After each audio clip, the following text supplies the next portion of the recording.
Hey, it's Corbett Harrison, and welcome back. First of all, I'm mad at all of you. Not one person told me that I hit pause last week and it didn't really pause, and I sat there for about 30 seconds doing nothing, and probably should have checked that, but didn't. I'm glad. The worst thing that I did during that time was take a swig of my bubbly water. Anyway, I looked like a 49-year-old man making a video last week, and I'm sorry. They will improve from this point forward. That's a promise. So welcome back. Thanks for your patience. And as we get going here into week 2, patience with my videos is what I mean. I'm having a little trouble with RAM, and I think I've got it all solved now, so we should have no problems from this point forward. This video is going to talk a little bit about PBLs as they relate to this class and the 4 quadrants of Silver and Strong, which you've already been reading about. The big lesson here is, here's my belief as a teacher. I don't think you buy curriculum and then follow it exactly. I believe there are lots of curriculum models out there. There are a lot of curriculum peddlers too, but the great teacher, in my opinion, is the one who knows to take a good strategy, to take a good model, and to adapt it. The elements that you know will work for your students or for your curriculum or content or for your style of teaching. This is all about adaptation. That's what your projects for this class will be about. I don't want you to become perfect users of any model that we discuss, but I want you to look for those elements within the models that you think I could definitely use that piece of it, because that's going to become your PBL. Let me minimize myself here and move to the next slide to explain what I mean. First of all, PBL is project-based learning. You are being asked each week up till week 6 to do some independent, gifted, and talented curriculum research. Find models of gifted and talented. It's always number 5 on the 5 things we do, at least in the first 5 weeks, and so look for that routine to continue. When I say PBL is definitely a model you could very easily come across in your research for GT-specific curriculum, project-based learning, and I have designed this entire class to be project-based learning when I revised it recently, and so understand the project by having me explain it this way.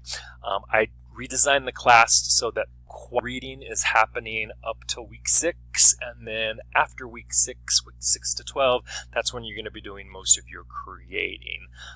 So up to the midterm, you're going to be reading The Strategic Teacher. Got that all in the syllabus for you. And then I'm going to have you each week look at some GT-specific curriculum as well as investigate your own.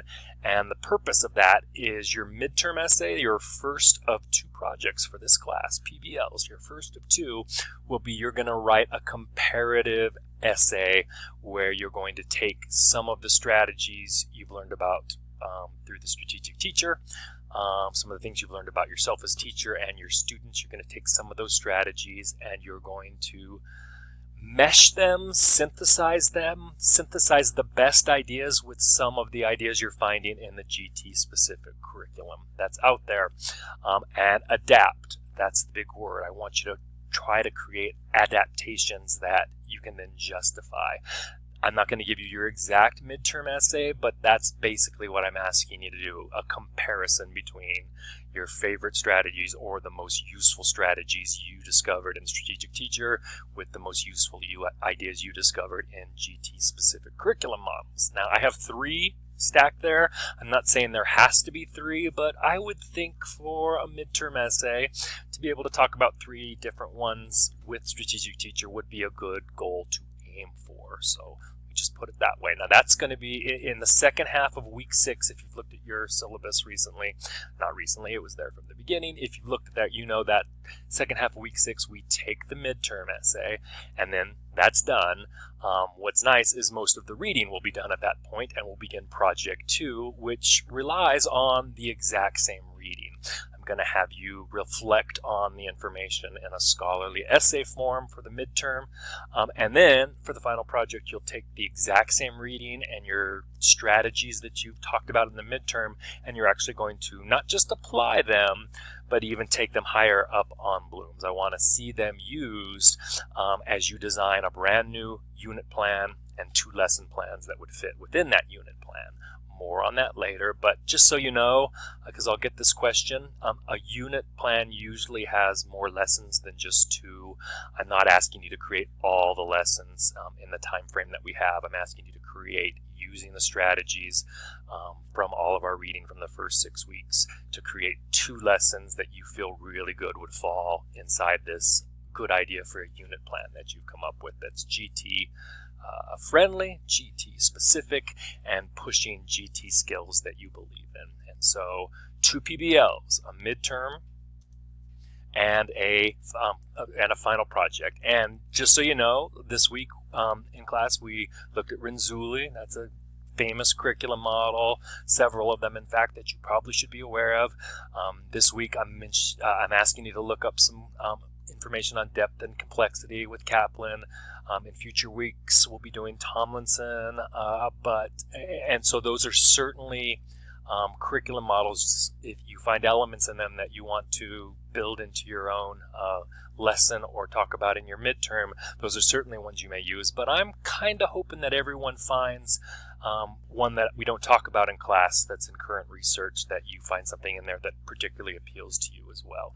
Not required, but when you're out doing research, I'm hoping you find some research that's about what it is that you teach and what students you teach, the grade levels and the content that you teach them. I'm hoping you find some things that are very specific to you so that you can make the best use of those. So that's the slide I thought was coming up a second ago. That's the 2 PBLs that will happen throughout the course of this 12-week course. In 6 weeks, at the 6th week we'll be taking our midterm, and at the 12th week you'll be turning to your final project. Here in the first 6 weeks, the strategic teacher and the different curriculum models that we'll be reading about.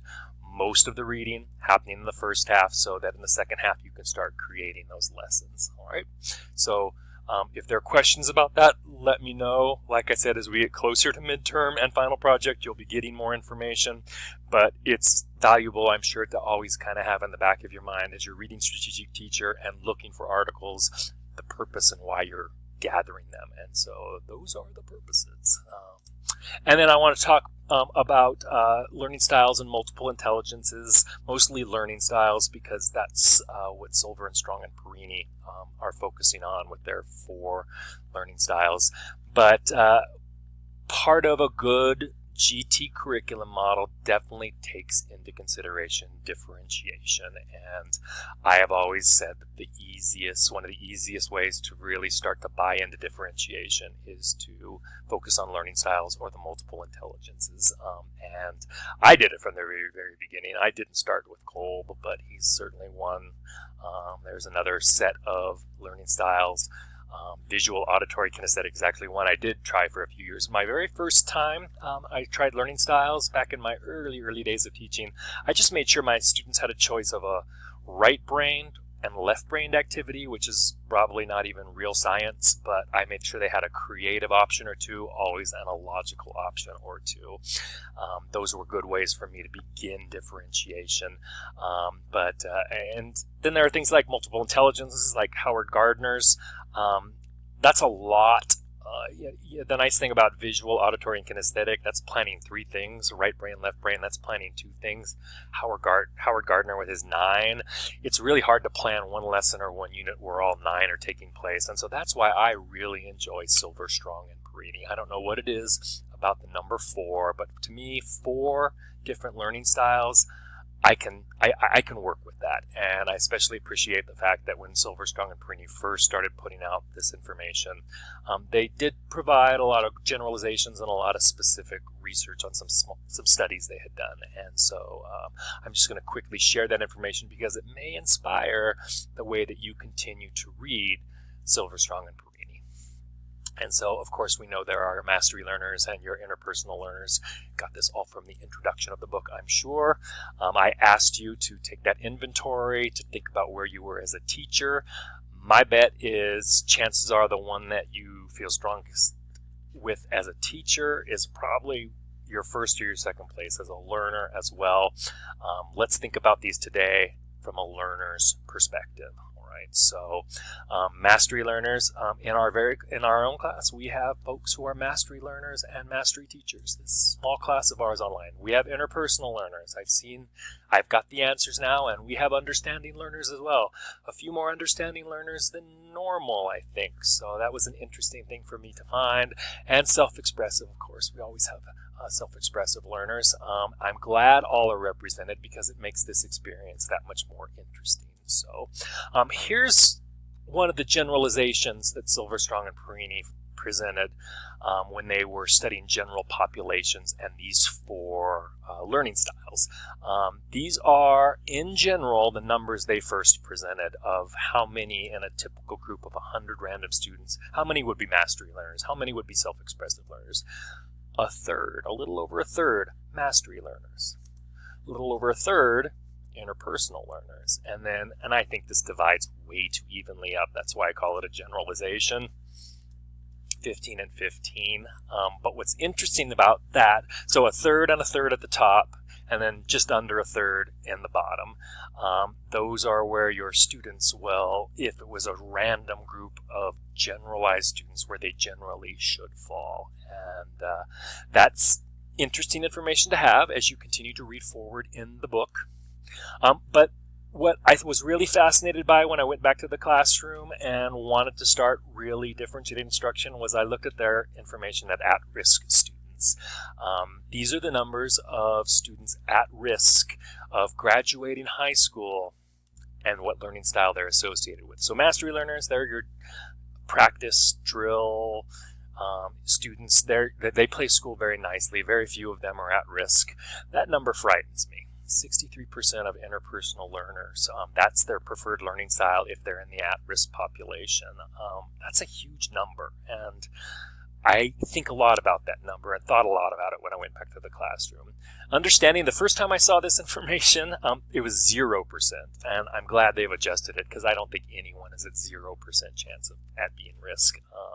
So 1%, but very low. These are your kids you don't need to worry about. They will learn in spite of you as their teacher or in spite of anyone as their teacher for the most part. And then your self-expressive learners. Now, notice how these numbers stack up. That's what I really want you to think about here. First of all, if we look at the thinking learners on one side and the feeling learners on the other side, 50-50 if we take all the mastery and understanding learners together. But at risk, only 13% come from those mastery and understanding learners. On the feeling side, that still is 50% of your population in the interpersonal and self-expressive categories, but that is 87% of your at-risk students. And I ask you to think about traditional straight road schools, classrooms, and maybe how that has an impact on these numbers. Let's look at it from this side, where we put the sensing on one side and the intuitive on the other side. It's those the kids who sense that are certainly much more at risk than the kids who have the intuitive nature about them.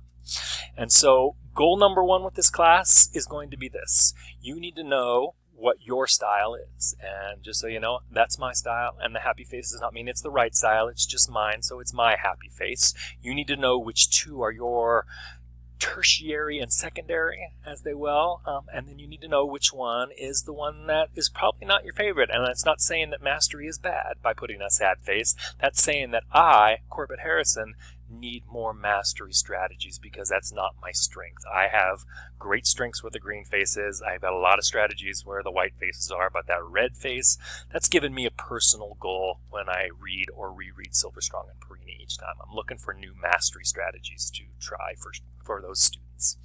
And goal number two is ultimately what they want you to do is what's at the end of the book. I believe it's section 6. It's called the 4 square method, where you get good enough at thinking of these 4 learning styles that you actually design instruction where some element happens in the instruction that each of the learning styles has a role to play. It's tough to get there.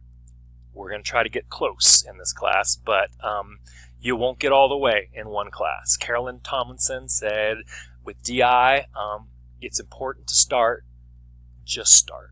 And with this class, we are going to start that process. I'm almost out of time, so I'm going to close this video and look forward to hearing from you and see what you have this week. Thanks, guys.